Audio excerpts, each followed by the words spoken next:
Ballon d'Or 2025 resmi diumumkan, dan pemenangnya adalah Ousmane Dembélé. Tapi tunggu dulu, menurut beberapa pihak dari sebelah sana, menyatakan bahwa Rafinha lah yang harusnya lebih layak, atau bahkan bintang muda Barcelona, Lamine Yamal. Mereka berdalih, dilihat dari jumlah statistik gol, assist, hingga kontribusinya bersama Barcelona jelas lebih unggul. Namun, juri Ballon d'Or memilih Dembélé yang bersinar bersama PSG. Kontroversi pun pecah. Fans dari pihak yang rata-rata dari klub itu, ramai-ramai memprotes keputusan ini, karena dirasa penilaian mereka Dembélé kurang pantas. Lalu, apa sebenarnya alasan Dembélé bisa mengalahkan Rafinha? Yuk, kita kupas tuntas gonjang-ganjing Ballon d'Or 2025 ini.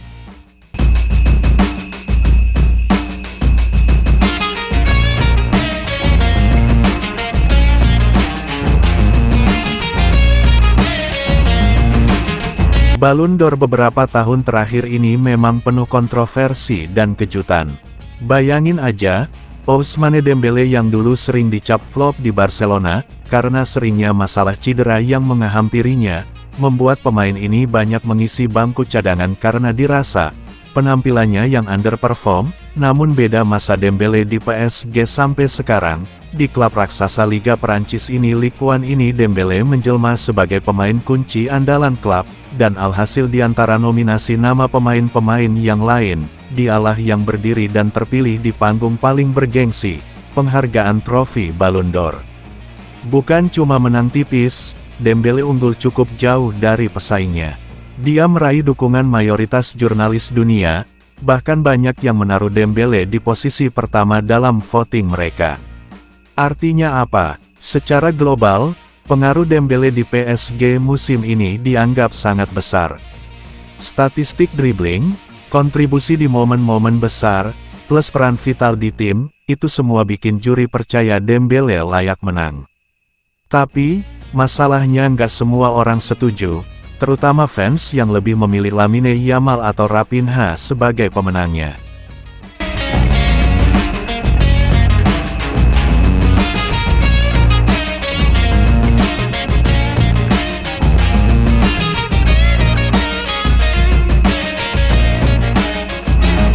Kalau disebut yang memprotes atau kurang setujunya Dembélé sebagai pemenang Ballon d'Or adalah fans Barca, mungkin kurang tepat, atau bisa disebut yang kebanyakan mempunyai pandangan sendiri tentang penilaian apple-to-apple statistik pemain, dari penampilan, jumlah gol, assist, kebanyakan lewat media sosial mereka rame-rame nyerang hasil ini. Alasannya jelas, menurut mereka, Rafinha atau Lamine Yamal jauh lebih pantas. Lihat aja datanya, Rafinha musim ini di La Liga catat gol lebih banyak, assist juga lebih banyak, dan sering jadi penentu kemenangan Barcelona.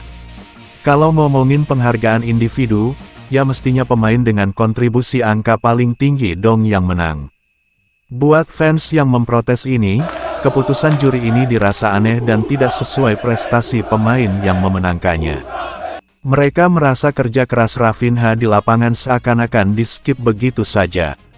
Apalagi, Rafinha main di liga besar kayak La Liga, sementara Dembélé dianggap cuma bersinar di Ligue 1. Nah, argumen ini wajar, tapi ternyata Ballon d'Or nggak sekadar soal angka gol dan assist, yang jelas satu penilaian kontribusi dan konsistensi pemain bagi klubnya tidak bisa diganggu-gugat, karena berafiliasi pada prestasi yang diraih klub tersebut dengan andil besar sang pemain, sehingga klub dapat meraih gelar yang paling bergensi, di mana supremasi piala ini adalah yang diinginkan banyak klub-klub besar, yaitu Liga Champions Eropa, Europe Champions League. Di sini letak perbedaan kenapa Ousmane Dembélé terpilih sebagai pemenang Ballon d'Or. Dengan besarnya kontribusi dan level permainan Dembélé, klub raksasa Liga Prancis ini dapat meraih mimpi besarnya, meraih gelar bergengsi Piala Si Kuping Besar.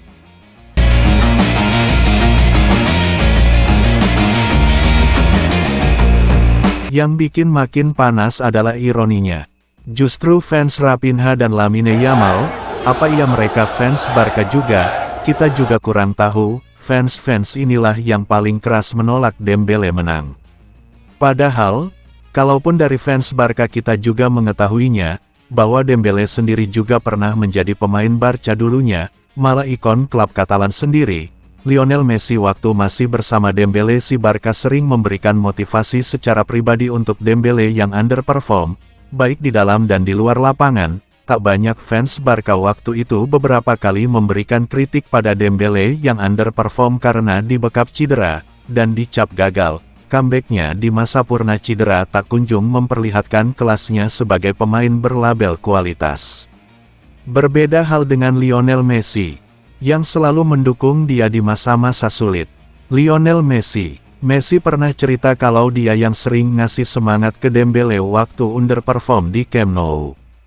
Dan setelah Dembele menang Ballon d'Or, Messi langsung kasih ucapan selamat secara pribadi. Jadi bayangin aja, misalkan fans Raphinha dan Yamal ini benar dari fans Barca yang rame-rame marah, jadi tidak sesuai dengan pendapat idolanya, yaitu Messi, yang malah langsung dukung Dembele, dan memberikan ucapan selamat secara pribadi atas Ballon d'Or yang diraih Ousmane Dembele. Ironis memang.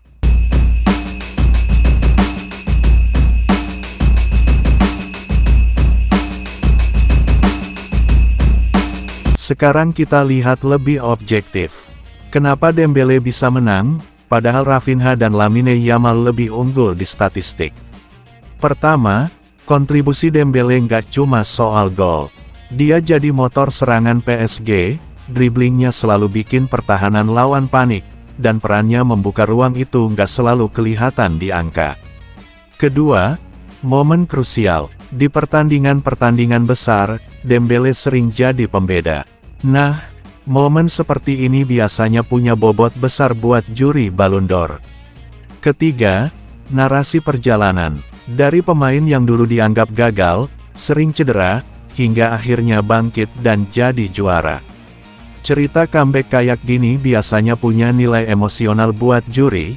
Di samping faktor-faktor di atas, pemilihan Ballon d'Or ini ada beberapa pihak yang mempunyai hak suara untuk memilih siapa pemenangnya, diantaranya pelatih, kapten dan jurnalis. Itu semua layaknya pemilihan lewat pemberian suara atau voting bukan aklamasi. Ingat ya, bukan aklamasi. Dalam voting tersebut beda poin yang didapatkan untuk tiap pilihan urutan. Urutan pertama 5 poin, urutan kedua 3 poin, dan urutan ketiga hanya 1 poin. Jadi yang salah di mana? Jika para pihak menempatkan Dembele di urutan pertama, ya hasilnya Dembele lah yang akhirnya yang terpilih sebagai pemenang Ballon d'Or. Jadi wajar, kalau akhirnya Dembele dapat dukungan lebih banyak ketimbang Raphinha dan Lamine Yamal. Para voting berarti menempatkan Dembele di urutan pertama, dan dengan alasan apa? Hanya para voting lah yang mengetahui dasar memilihnya berdasarkan pada apa.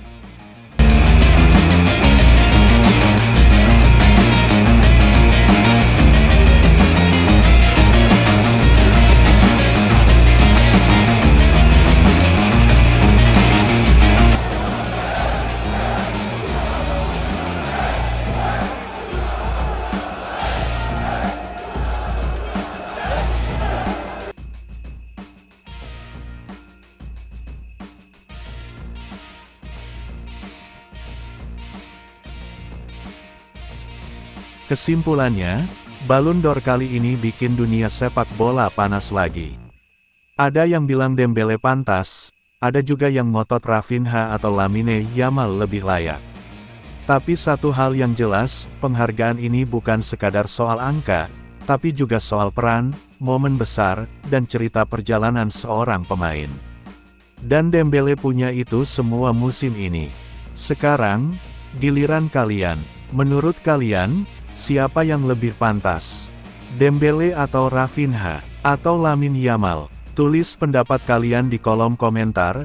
Jangan lupa support selalu channel ini, dengan subscribe, like and share. Thanks for watching video. Sampai jumpa di video berikutnya. Salam sepak bola.